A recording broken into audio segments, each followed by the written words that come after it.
Mike Radich here, and I'm now joined on the phone by Glory light heavyweight Randy Blake. Randy, how are you? I'm doing good, man. How about you? I'm doing good. Randy, we're rapidly approaching your upcoming fight at Glory 15 Istanbul. You're going to be taking on Murad Bazadi. You've had some fights outside of the Glory banner. Now you're making your return to Glory. How excited are you to perform once again in the Glory ring?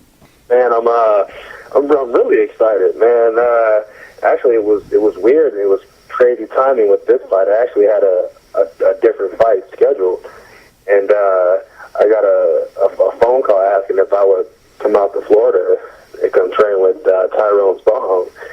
And, you know, he's the number one guy in Glory, so I figured, well, hey, why not go do that and get ready for a different fight? Well, then I get another phone call asking if, you know, I could step in and fill in for, you know, this fight with Murad Bazadi. And yeah, so I'm excited, man, you know, to train with the best in the world, you know, to get ready for probably my biggest fight and on the biggest stage. I mean, what better timing could I ask for? Mm-hmm, mm-hmm. Now, walk me through it step by step.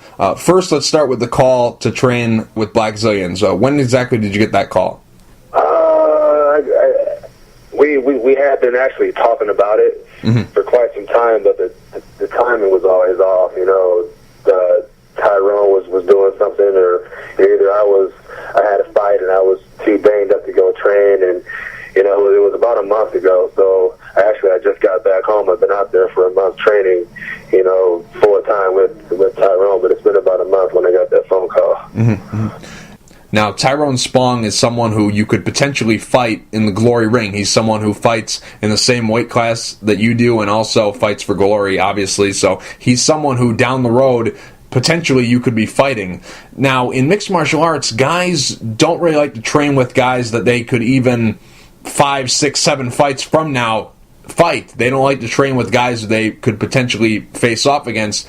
What is it about kickboxing that allows the fighters to be so open to working with each other? Because for a long time, Golden Glory had all the top kickboxers training in their gym, and the top guys were all fighting each other. So you had, like, Semi Schilt was training at Golden Glory, and Gokhan Saki was training at Golden Glory, and those two fought each other. And then you had guys like Tyrone Spong training at Golden Glory, but he was also training with Alistair Overeem, who he fought. So you have all these guys who train together and also fight against each other. And in MMA, like I mentioned, guys don't even want to train with guys who they might fight a year or two from now. So what is it about kickboxing that allows the fighters to work together, even though maybe down the line they might fight each other? You know, it's more of a respect thing. You kind of learn, like, you know, like for me, coming from a martial arts background, you learn all those values in life, you know, the self-discipline, the respect, and, you know, all that. So, I mean, you know, yeah, it's a business, and, you know, it was a great opportunity for me to train with Tyrone, and you know, and learn from him, and also I'm pretty sure he learned a few things from me, just for me giving him looks. But you know, yeah, later on down in life, you know, we may cross paths and we may have to fight each other. Who knows? But in reality, it's a business, and you know, you can get in there and beat each other up, but outside of the ring, I mean, you can be best of friends. I mean, heck, look at LeBron James and Kobe Bryant. You know, they're best friends, but, you know, when it comes on the court, they're trying to win. And that's what you see in kickboxing. I mean, you can have two good friends fight each other, but they're going to always be friends, but just not in the ring. Right. Now, when did you get the call to take this fight? Because, like you mentioned, this wasn't the fight that you were preparing for. You're kind of filling in on short notice here. When did you get the call to fight at Glory 15? It was actually I was probably two weeks in the training camp already down in Florida, and I got a phone call, and they just said, hey, you know, a guy got hurt or something happened, and you know, we got to keep this spot filled in, and you know, we figured you can be the guy to step in and do it. And you know, I'm a guy that likes challenges, and you know, I don't like to fight bums. I want to fight the best out there, and I want to challenge myself and see what I'm made of. And I figured, well, if I'm in a training camp training with, you know, Tyrone Spong and Thiago Silva and Anthony Johnson and all those great guys at the Black Zillion camp. I mean, why not do it? I see you down in Florida training with the Black Zillions, but I'm just curious, what exactly are you doing training-wise? Because I see you posing for pictures with all the MMA guys that train there. Are you doing some cross-training? Are you also doing some mixed martial arts training as well as training stand-up for your kickboxing match? You know, what exactly are you doing training-wise down there? Yeah, as of now, the focus was to really get some good sparring in, and you know, to focus on stand up, because that's just something that I haven't really had in my career. You know, a lot of people don't know this, but you know, my first 20 some odd fights, I had no sparring at all. I just jumped in the ring and I just fought. And my training basically consisted of punching on the bag and kicking high pads, and then obviously the conditioning and all that. But now I'm on a level to where that's not going to cut it, because those guys they're sparring, they're doing CrossFit, they're doing every and anything you can think of they're doing. So it's the little things that count. So that's what I needed most, was the sparring. So that's what I focused on the most, going out there. You've trained now with the Black Zillions, and you've also trained with Golden Glory. From here on out in your kickboxing career, will you be in a different spot for your training camps, for your fights? Because obviously back home you're like the top guy at your gym. Right. You know, I'm sure you're not getting tested that much at your place. So from here on out, will you be at a different location when you have a fight coming up? Yeah, that's a big thing, and you know, it's something I had to talk with my coaches, and you know, we're all on the same page that, you know, to stay on top and to compete with the best, you got to do everything that they're doing, and you know, 90% of their training is cross training, so I got to do that too. I got to go. If I got to go to Holland again, I got to go train there. If I got to go back to Florida, I got to go. If I got to go to, you know, Switzerland, I'm there. I'm one phone call away. Now, what exactly was Glory's plan for you? Because this fight, you know, came out of the blue because, you know, somebody got injured and you filled the spot. So when exactly were they planning on having you back? I'm not sure. Usually we'll get a email or phone call or something or whatever, because it's, you know, I fight in 2 different leagues, and you know, usually they give me the heads up, like, you know, basically they're going to schedule me for this fight, and I can't fight on this show within this many amount of days or weeks or whatever. But I assume they were going to use me soon, but maybe this is just the perfect opportunity to throw me in there for that particular time spot. So I'm not really sure. Now, you fight in the light heavyweight division. That's 209, 95 kilograms in kickboxing. It would be 205 in mixed martial arts, but for the people who don't know, it's 209 in kickboxing. But you've also fought at heavyweight. Is there any chance that you might go back up to heavyweight? As of now, I've learned to really make that cut and enjoy it. So I'll fight at 209 as long as I can, and you may even see me go even lower, you know, just to see if I can even do that. But that's something that's in the future, as far as, you know, will I fight heavyweight again? I mean, I know I can do it, but if there comes a time to where I have to stay in the heavyweight division, I mean, I'll probably be 40 years old or something, but hopefully I'm done with my career by then. But if they offer you Crow Cop, you'll go back up? Oh, of course. Of course. Definitely. Now that we're on the subject about him, that was a fight where it was your first time, I believe, fighting outside the United States. You fought him in Japan, and Mirko Crow Cop is a legend in the sport, and if I'm not mistaken, he's your idol. You know, you look up to him. Well, I'm just curious, what was it like fighting him in Japan? You know, for K1, you know, there's a lot of history there. What was it like? Yeah, it was great, man. Japan was awesome. The people were great. The food was great. The whole hotel was nice. Yeah, it was a great time, and it was a great experience. And you know, it was a great step up for me is to see if I belong, you know, in the ring with those guys. And you know, obviously I came up short, but you know, I learned a lot from that fight, and you know, we move on, and you know, we continue to get better. So it was definitely a great opportunity for me to step in there with Crow Cop, because You know, even though you're fighting each other, iron always sharpens iron. So I feel like he sharpened me up for my next fight to get me better. So it was definitely it was a good time. Mm-hmm, mm-hmm. Now, the fight was a majority decision. How close do you think it was? Do you think that you had done enough to get the win? You know, looking back on it, he gave me a standing gate. I gave him a standing gate. I mean, you know, he's a legend, and you know, basically that was his hometown. Right. So I don't know. I mean, looking back on it, I know I could have fought better, but I mean, you know, you see his choke out. Maybe there was something in that first round that gave him the edge. I'm not sure. I'd have to go back and watch the fight. Do you think you started a little flat because, you know, you're in Japan? I mean, that's basically his hometown. You know, that's where he made a name for himself. And you know, he's Croatian, but you know, in Japan, that's where he became a legend. You're fighting him, and then you know, I gotta imagine you had goosebumps when you know Mirko Cro Cop is walking out. You hear Wild Boys hit the speakers, and he's walking down there, and then you're facing off with him. Did you start a little bit flat in that fight? Yeah, you know, honestly, if I had to do that fight all over again, I would definitely do it, and I would do it way differently. I think they're not making any excuses, but I think the time change got to me.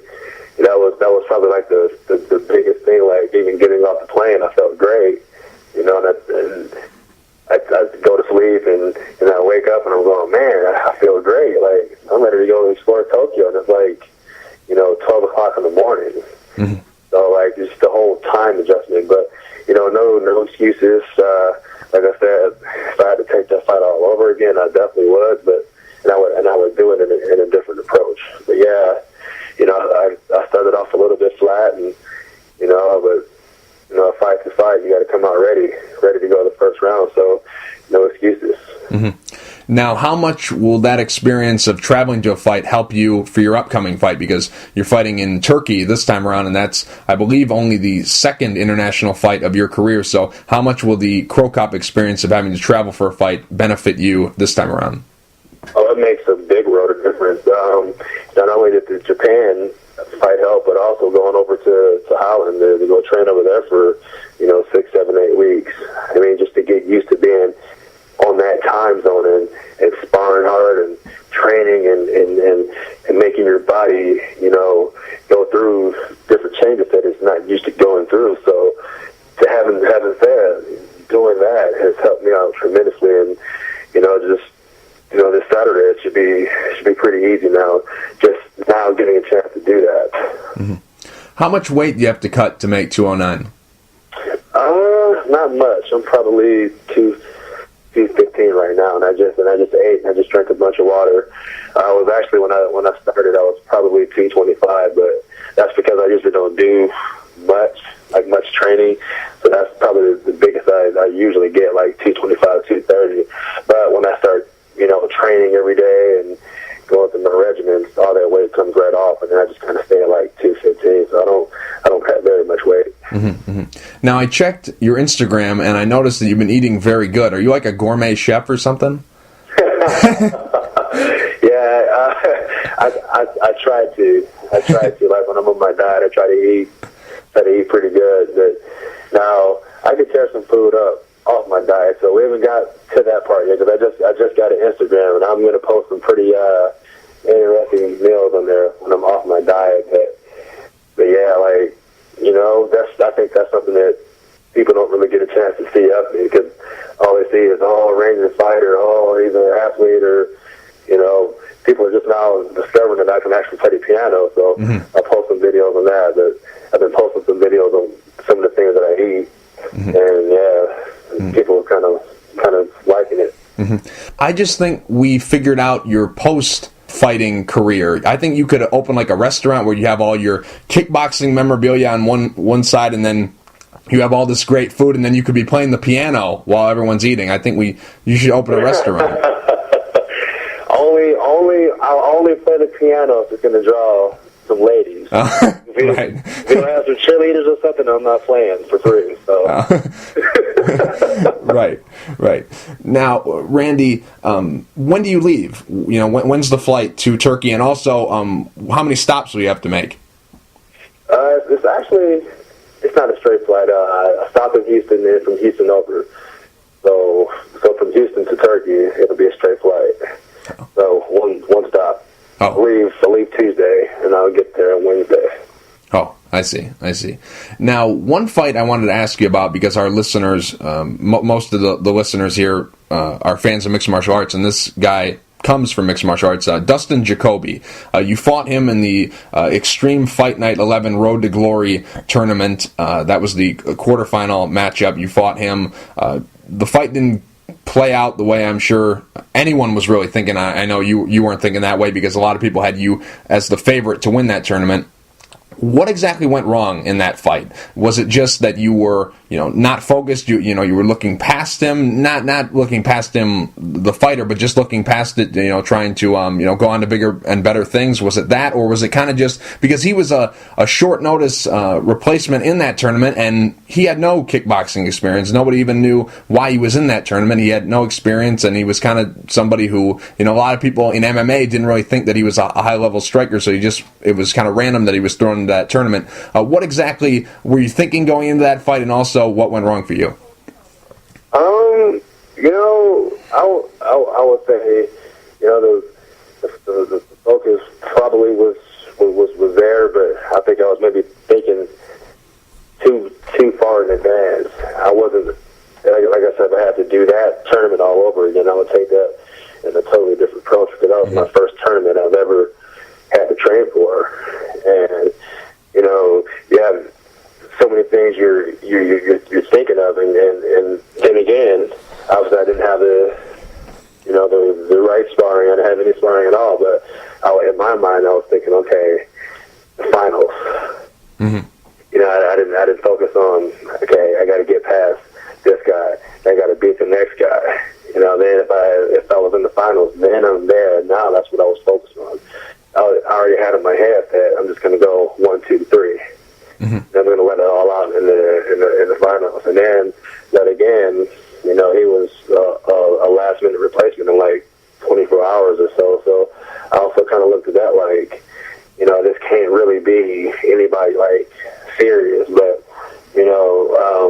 actually, he hats off to him, and he won the whole tournament, and he's done good things. And actually, Dustin and I, we actually got a chance to train together in Holland. So that's actually, I spent my training camp with Dustin Jacoby in Holland. So then again, I mean, you can be, warriors inside of the ring, and there's going to only be one winner, but eventually you're going to have to train with that person. You may fight that guy again. You may never fight that guy ever. But it's just little things like that. So yeah, Dustin's a great guy, and I feel like even though that was his first kickboxing fight, it wasn't his first kickboxing experience, if that makes any sense to you. Right. Mm-hmm. But in the same token, I mean, he hats off to him, he won, and he's a good guy. Mm-hmm. Is that the loss that stings the most? Any loss stings. Right. I mean, any loss stings. No, nobody wants to lose, but it's only a loss if you can learn from it. Mm-hmm. And whether I get my hand raised or whether I don't, I always try to find something to learn from it. Mm-hmm. And from that fight in particular, the biggest thing I learned is to never ever take anybody for granted. I don't care if they come walking out to the cage or to the ring in pink trunks or in a cane, or they look like they can't fight. Never take anybody for granted, because you never know. That's all it takes is one punch, or one bad ref call, or whatever. Never take anybody for granted. Mm-hmm. How do you think you were doing up until the point of that third round when he put you down? Did you think you were ahead on the scorecards? Yeah. I would say I was ahead. I would say the first round was probably pretty close, but I still think I edged it. Third or second round, I felt like I won that one. And third round, I felt like I was winning it. And then, you know, I started gambling a little bit, and I ran into a punch, and it staggered me a little bit. And you know, it's a part of a fight. You know, things happen. It's not over until the final bell. So, I mean, it's just like I tell people, you know, fighting is just like football or basketball. You could literally be losing in the first and second quarter, but you know, that third and fourth quarter, you can still come back. You can still win, and that's what he did. You know, he was losing the fight. He was down 2 quarters, but you know, he got to shift the momentum, and you know, he made it work for him. And like I said, you know, hats off to him. Mm-hmm. Now, how long did it take you to get over that loss? Because I don't think it was very long, because now you've rebounded very well. You're 5-1 in your last 6 fights since that loss. So how long did it take you to get over it? You just got to get over it, man. I'm pretty much like anybody. Nobody likes to lose. I mean, you have to go your whole career being a winner. Yeah, that's good, but I feel like sometimes it shows who you truly are if you can lose and then lose like that. So for me, that's just something I wanted to prove to not only myself but to everybody that follows me or kind of keeps up with me, that, you know, yeah, I can take a loss, but, you know, I come back 10 times stronger, and I think I've pretty much proved that. Mm-hmm. Definitely. Now, this fight next Saturday, you're going to be taking on Murad Bozadi. What are your thoughts about him as an opponent? Great guy. Seems like a cool guy. Strong. Obviously, very skilled. Athletic. Any and everything you can think of. I mean, I think his record speaks for itself. But you know, once you get to that level, you know, everybody's good. Everybody's skilled. Everybody's in shape. Everybody has everything you can imagine. So, you know, for me, it's just another fight, and I'm looking forward to it. Mm-hmm. Definitely.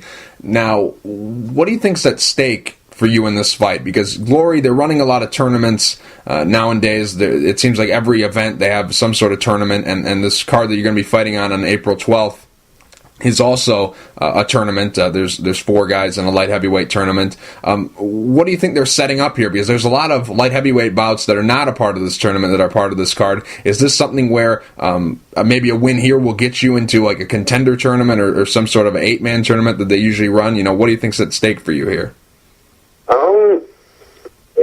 You know, that would be awesome. You know, if I can pull off a victory and get my hand raised, and then, you know, maybe the next card or two they come up with a contender type tournament. I mean, yeah, I would be down for that for sure. But honestly, I don't know. You know, I enjoy fighting. I enjoy, you know, getting a chance to travel around the world, and you know, I'm definitely blessed that I can do that and say that I've traveled different places. But yeah, that would be awesome.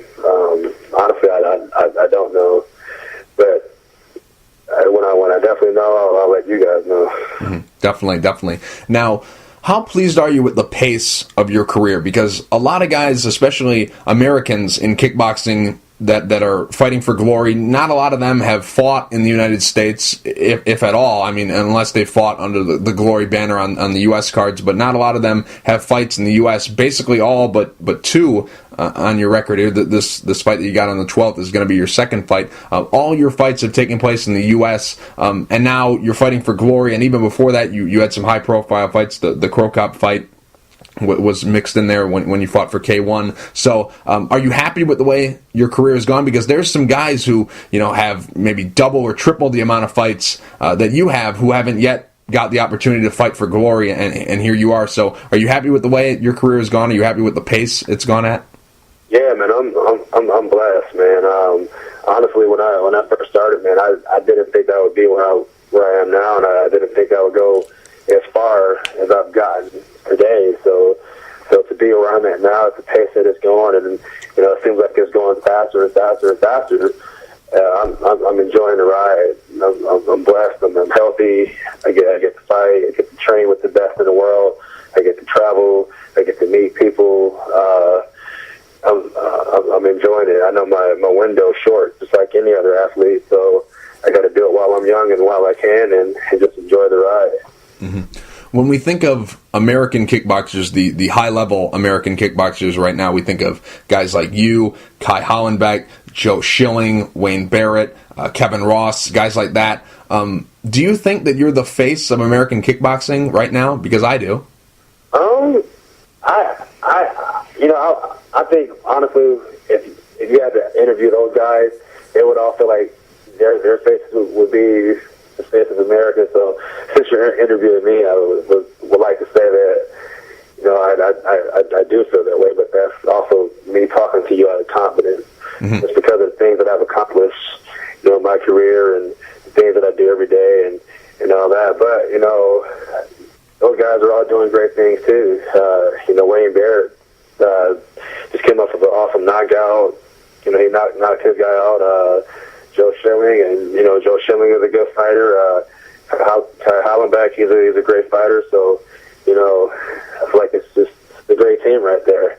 I think we're all doing good things, and we all have good careers, and I would kind of look at us like maybe being Team America, like Team Avengers type deal. Mm-hmm. So I think that's pretty cool just to be on that same pedestal as those guys too as well. Right.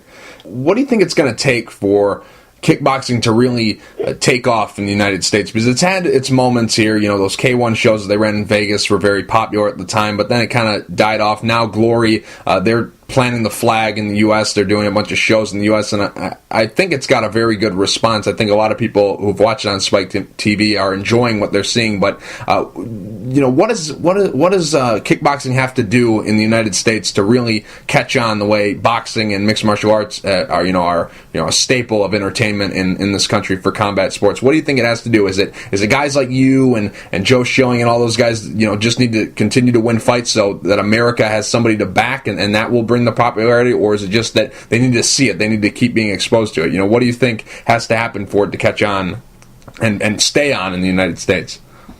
Well, I think the main thing is what they've already done, and they've got this TV deal with Spike.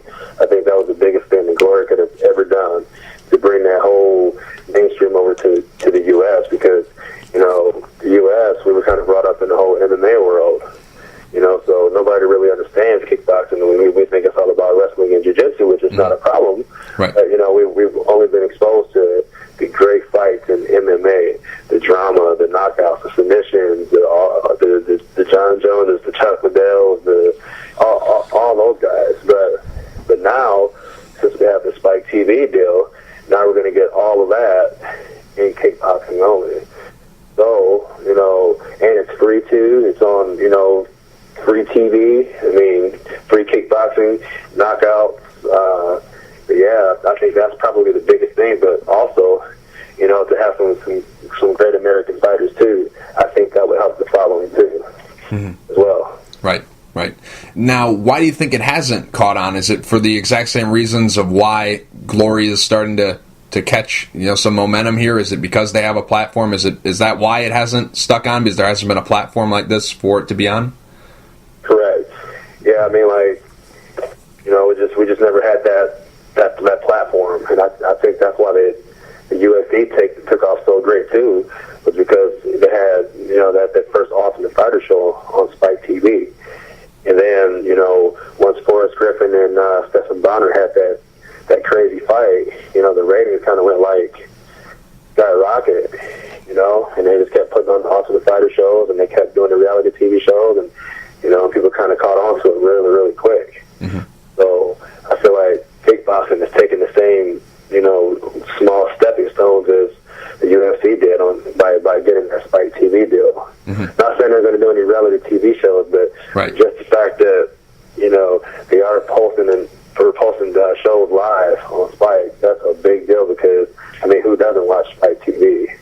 And if you don't watch Spike TV, then you're probably like 95 years old, doing crossword puzzles on a Sunday night. So everybody watches Spike TV. So to have that, and then to have kickboxing on Spike TV, that's a big deal. Mm-hmm. Not only a big deal for me, but it's a big definitely. Now, do you watch Spike TV?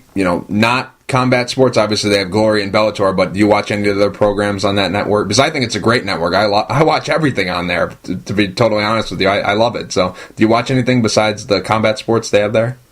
Yeah, man. I like 1,000 Ways to Die. Yeah, right. Yeah. I like that show.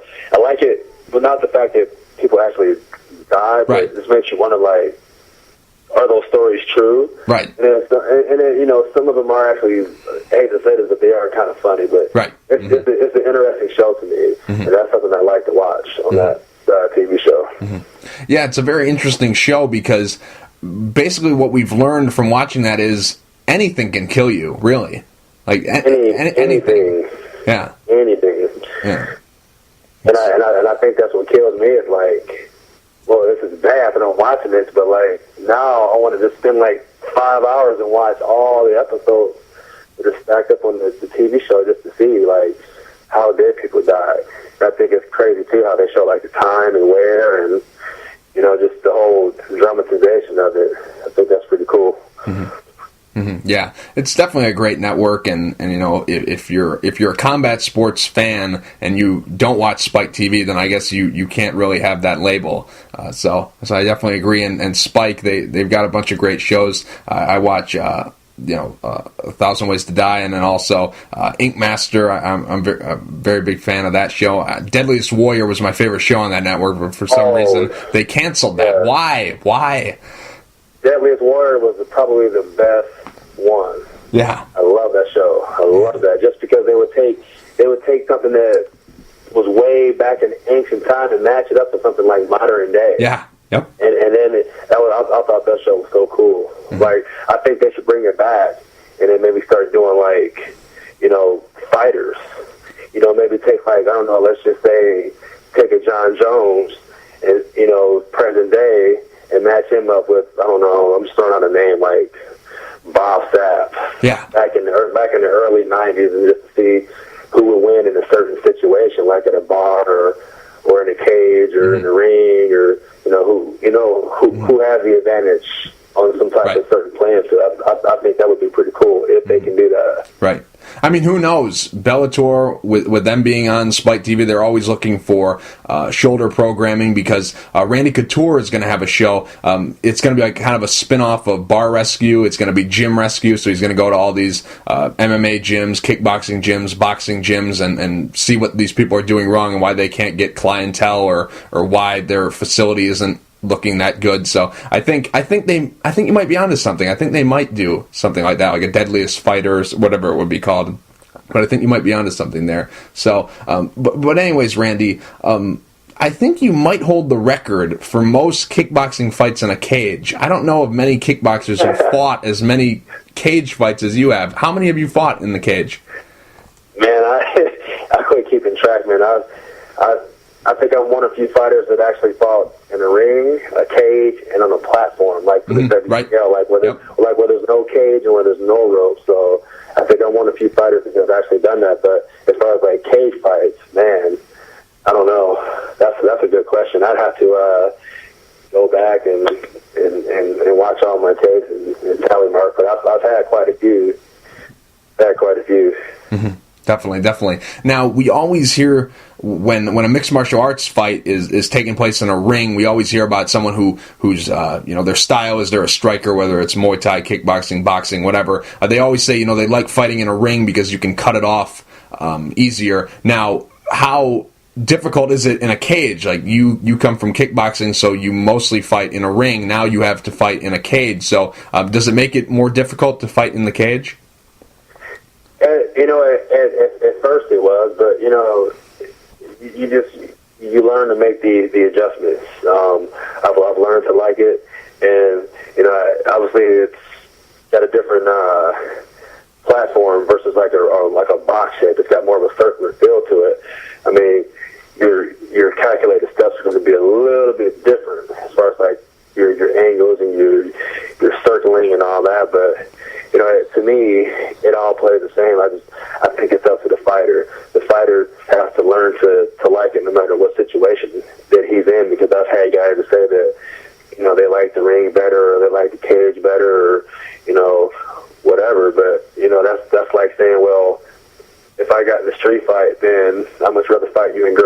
because if I fight you on the cement, then I can't fight you well.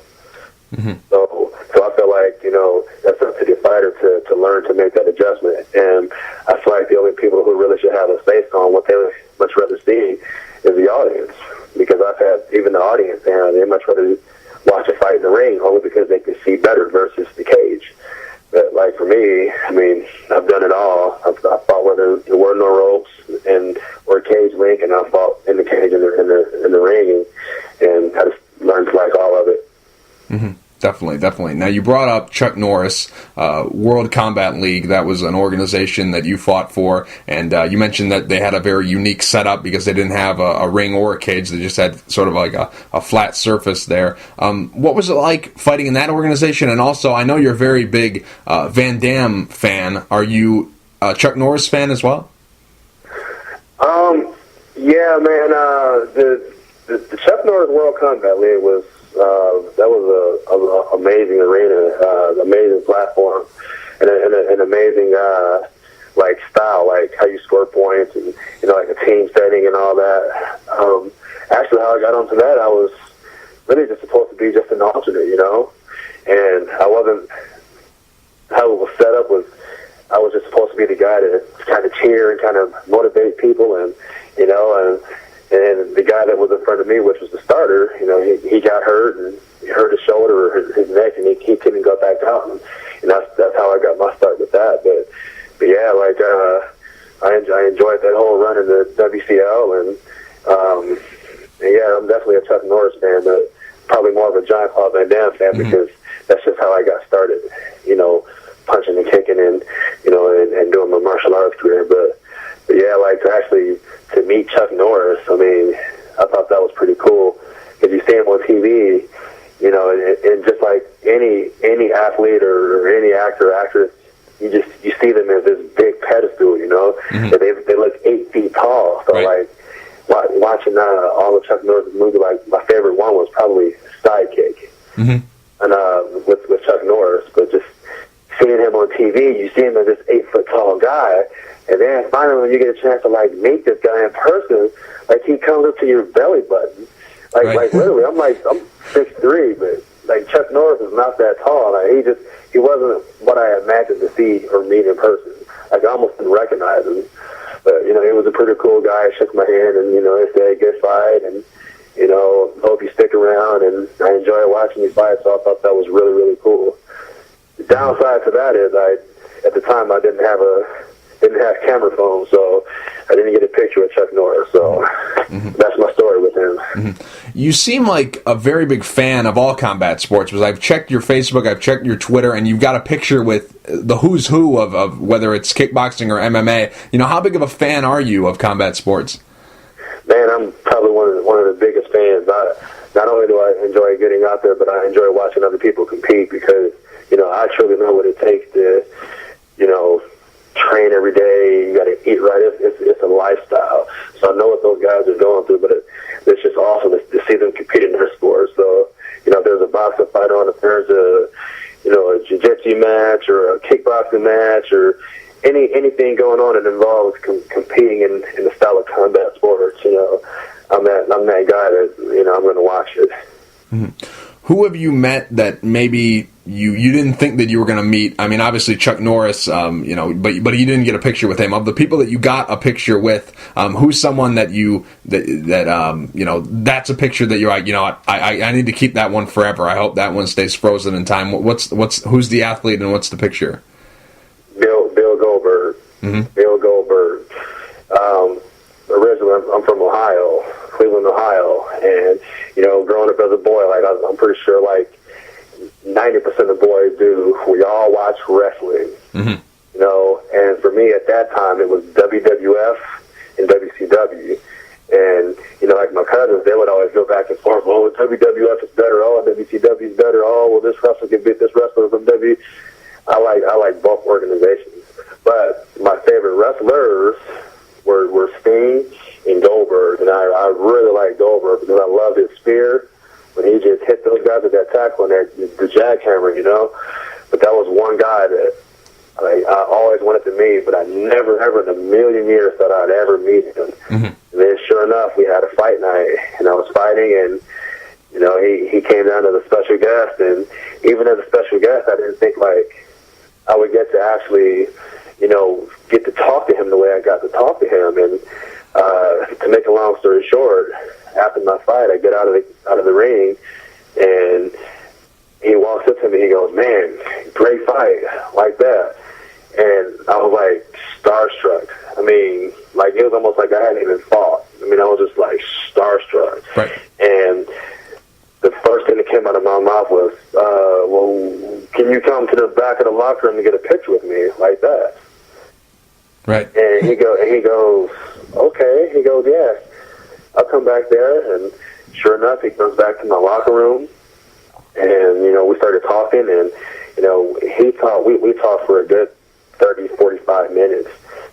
We got our pictures in, and then just out of the blue, I said, "Hey man, what are you doing tomorrow?" Because I fought on a Friday night, and I said, "Well, what are you doing tomorrow morning?"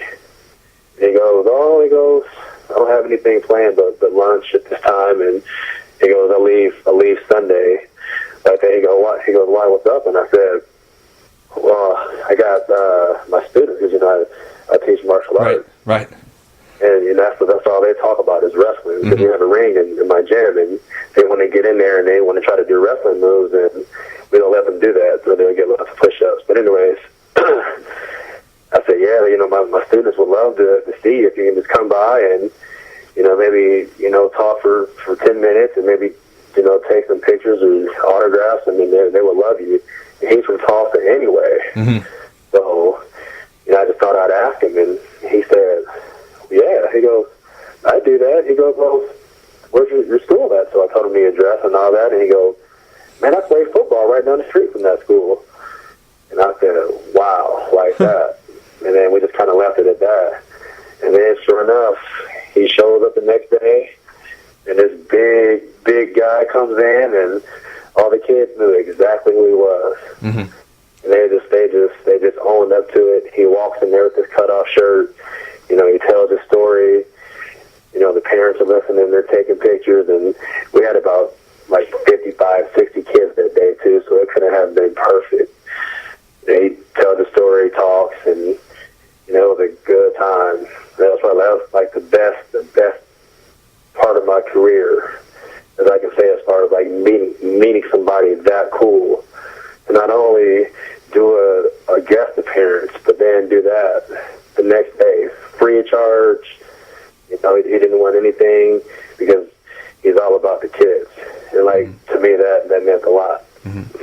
Yeah, that's a great story. That's a great story. That's very interesting. I didn't know some of that stuff. I didn't know he was from that area, so that's very interesting. Now, do you remember what fight that was after?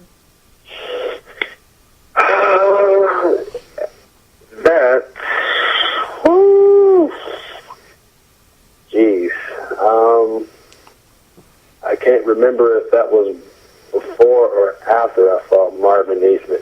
Oh, okay. I can't remember. I would have to go back and look at because I have all my fights, or I have most of my fights, and I have them dated and all that, but they're like archived. I would have to pull all that stuff out, and once I got that, then I can tell you the actual date, like the month, date, and all that. Mm-hmm. I see. I'm pretty sure it's either before or after I fought Marvin Eastman. Oh, I see. Now, you mentioned that you also teach martial arts. Are you full-time fighting? Like, you just teach martial arts and then you compete, or do you have another job? So that's what I do. I do martial arts. I train kids. I train adults. I do fitness kickboxing for the ladies, and also we got a brand new class I do for the guys too, guys and girls. So it's like a co-ed type kickboxing class. But I do that, and I do fight. So my career has been pretty crazy to manage teaching a bunch of crazy kids to having the type of training in between that. So like I tell people, when I went to Holland and then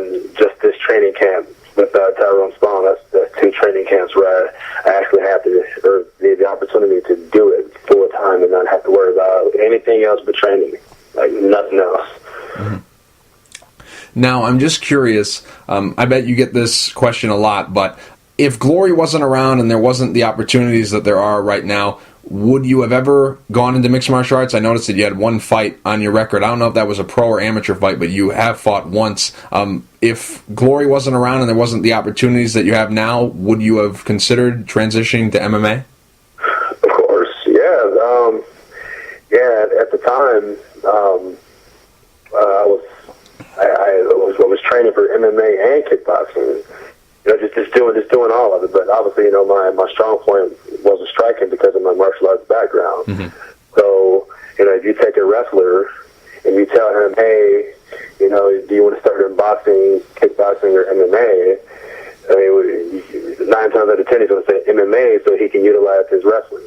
That's his comfort zone. So, like, for me, it was the complete opposite. So, even though I had done all of it, I wanted to start out in either boxing or kickboxing, and I did do that.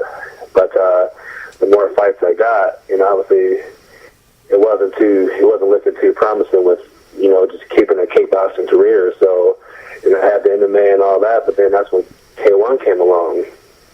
Mm-hmm. So then I figured, well, now I can just stick with kickboxing, and if I want to do MMA, I can do it. But then that fell through, and then Glory came back. So it was crazy. Like when K1 crashed, I was getting ready to do MMA like full time. Like I was going to make my announcement, then I'm going to drop to 185 and and start MMA.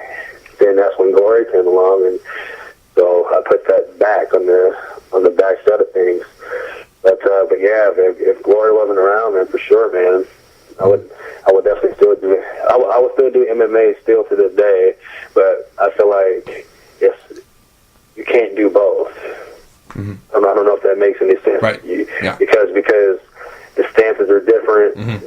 the timing, the training, everything is different.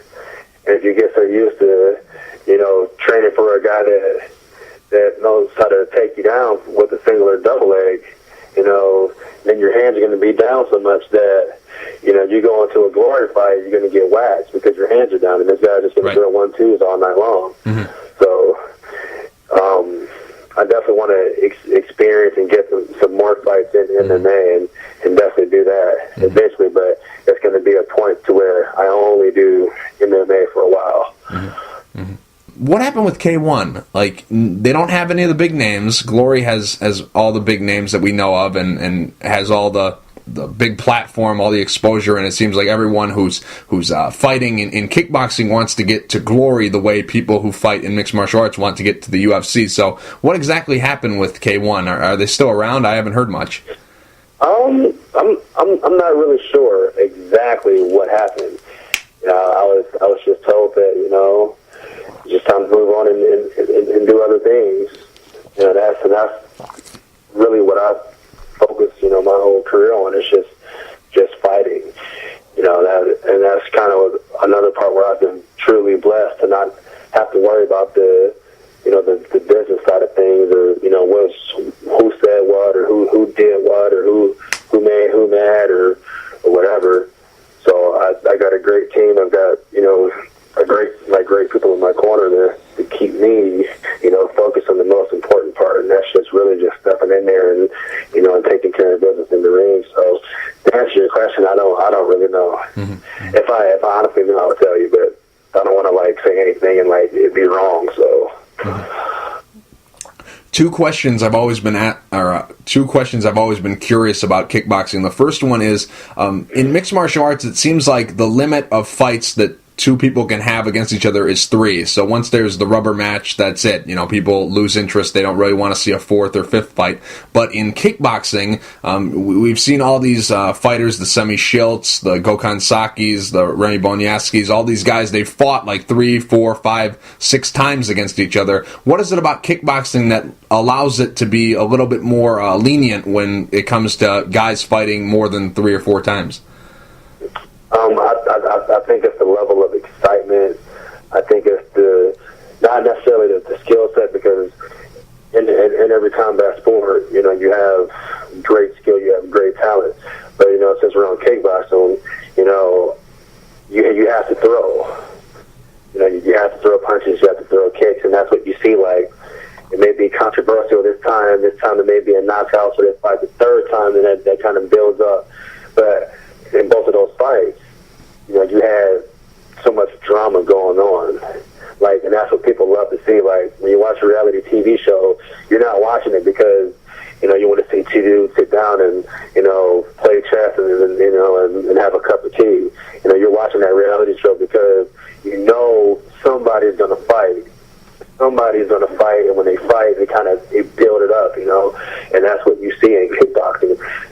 100% of the times when it comes to, like you said, the trilogies and the fourth and the fifth and the sixth fights, like, that's why people tune into that, because there's so much drama in every round. This guy might have got his butt kicked in the first round, and then he may come back the second round, and he may knock the guy down, and the crowd's into it, or whatnot. But in MMA, you don't really see too much of that because there's too much going on at times. Laying and praying, and then get up and they duke it out, and they go back down. And so I think now that's kind of where we are, especially in America. People are getting tired of the whole taking the guy down and laying on top of him. Like you and I understand what they're doing, but to the average Joe, they don't understand what's going on. Like, to them, it seriously looks like two dudes are just laying on top of each other. Well, now let's just take all that and let's put it in kickboxing. What if Gokhan Saki was laying on top of Sydney Shelper for 3 rounds? Mm-hmm. Well, then we wouldn't really have any great fights. Like, right. We wouldn't have any trilogies, and nobody would want to see them fight 4 or 5 or 6 times, because then we know, okay, well, that's how they're going to win. Saki's just going to lay on top of Sydney Shield, right, or vice versa. So, right. Mm-hmm. Now, the second question is, and you brought up it a little bit earlier about shelf life. We always hear that in mixed martial arts. We hear, oh, you have this small window of opportunity and you got to take it while you can. But it seems like in kickboxing, your career is very, very long, because you have these guys like Peter Aerts who fought 3 decades, and you have all these guys who have fought 100+ fights and all this, and guys who fight well into their 40s, like Jerome LeBanner. He's like 43 or 44 and he's still going strong. So what is it about kickboxing that allows your career, your window of opportunity, to be even bigger? Honestly, I feel like it's the same for all sports. To really be honest with you, I've had more kickboxing fights than MMA and all that, but I feel like it's a mental thing. Some people just have that drive and that urge to keep going, because it's like, even in MMA, I mean, look at Randy Couture. Right. He was well off in his 40s, destroying guys in their 20s, and that's unheard of. Like, how is a 43-year-old man supposed to take a 25-year-old man down in his prime and the highest peak of his testosterone level down, and beat him down like a baby? So I think a lot of that, it comes down to genetics, mental, and then just how well you take care of your body. I think that's a big thing too, because I listening to other athletes train and all that, they don't necessarily, even though they're athletic and they're good and they're talented, they're still doing all the wrong things. They're not taking care of their bodies. They're not stretching. They're not eating right all the time, or doing the necessary things to keep that longevity going in their bodies, to keep them, their bodies feeling young, even though they get older. So I feel like with those guys like Jerome LeBanner and Peter Aerts and Randy Couture, I feel like they were just, that's a small handful of guys that actually, not only that they have great genetics, but I feel like they have, strong mental, and they also took care of their bodies, because let's just face it, there's no way a 45-year-old man should be doing that, and there's no way he's not eating right, and he's not stretching, and he's not doing the necessary things to get in there and compete and then beat a 25-year-old. So that's kind of what I'm looking at too. Because even myself, I mean, I'm pretty sure you've interviewed other fighters. Sometimes we're guys, if we have an injury, we want to just keep going into the gym, and right. The doctor may say, hey, you need to sit out for 4 or 5 weeks, let it heal up. and then 4 or 5 weeks to them means like 3 days to us. Mm-hmm. So if you just take all that and you just times it by, 4 or 5 years of your career, then you're like cutting off time. Mm-hmm. Now you're breaking your body down because you're not listening. So right. I just think that Peter Earth had a great career, as far as taking care of his body and eating right, doing everything necessary. And the same thing with Couture. Mm-hmm. How many Muay Thai fights have you had? Are we talking like traditional Muay Thai? Yeah, like elbows, clinching, all that, throws, all that kind of stuff. I've had what type of Muay Thai do you call that? I've had Muay Thai where you can actually like clinch the whole round if you wanted to. Yeah, I think that's like full rules. I think they call that full rules. I think it's that. But I haven't had like the actual Muay Thai where you can throw elbows. Oh, okay. Right. But I've had Muay Thai fights where you can like literally just clinch the whole round if you wanted to, and knee the guy the whole round. Mm-hmm. But there's different types of Muay Thai. Yeah. But the highest one is with the elbows. Obviously, the Muay Thai fights that I've had were more just a rule underneath it. So it's a lot like Glory. But Glory, they allow you to clinch for 3 seconds. Mm-hmm. And then let go, but you can't throw elbows, like no elbows at all. Mm-hmm. But like I said, I've had a few fights where I can literally just clinch and hold on and knee and throw the guy around and all that stuff. Mm-hmm. So it's like a hybrid of kickboxing and Muay Thai, because I think in Glory, don't they have a rule where you can only clinch for 3 seconds and it only can be a one-handed clinch? Well, now it's 2, and I believe the clinch was changed because of Alistair Overeem in K1, mm-hmm. but in Glory, they only allow you to clinch if you're going to clinch to knee. Like you can't, like if I'm dog tired, I can't get tired and just like clinch onto the guy and then make the ref break up. Right. Because if I do that once, I may get away with it, but if I keep doing it, I'm going to get points taken away. Mm-hmm. So what they're doing with Glory is basically they're saying like if you're going to clinch, let it be to clinch in the strike, but you still have to let go. You can't clinch to stop somebody else from hurting you. Mm-hmm. You can only clinch to do damage to them. If that makes sense. Right. So I can't if you hit me and I'm rocked, I can't shoot double underhooks on you. Correct. Right. Correct. Okay. Like your best bet is I don't know, fall or something, but yeah, like that's in the rules of Glory. Like, you can clinch one hand or two hands, but you need to like strike, and then you got to immediately let go. Oh, okay. I see. Now, Randy, I'm just curious, and I think I have the story right about your nickname. You got the nickname Boom Boom because I believe it was your first fight, or it was early on. I don't know if it was your first fight, but early on in your career, you had a fight where you knocked the guy down, and that was the first boom, and then you knocked him down again, that was the second boom, and then that was it. He was knocked out, and that was the ending of the fight. Is that how the nickname came about, Boom Boom?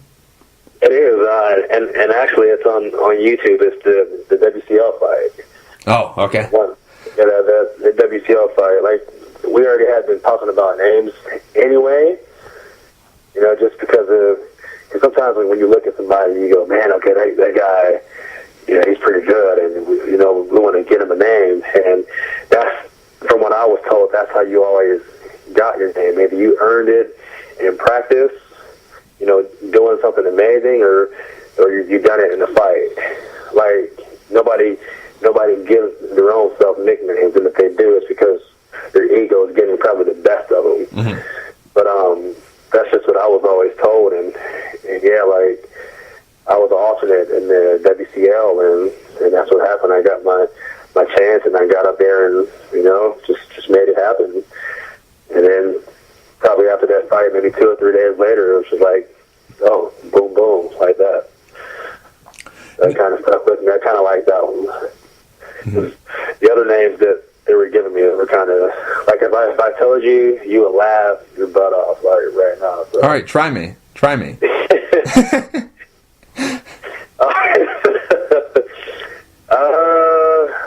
had one like was it? The specimen. I didn't like that. Yeah. What was it? Iron Feeds. And it was just like just weird, just weird stuff. Like it doesn't fit. Like I feel like every fighter in their name that they have, it fits them.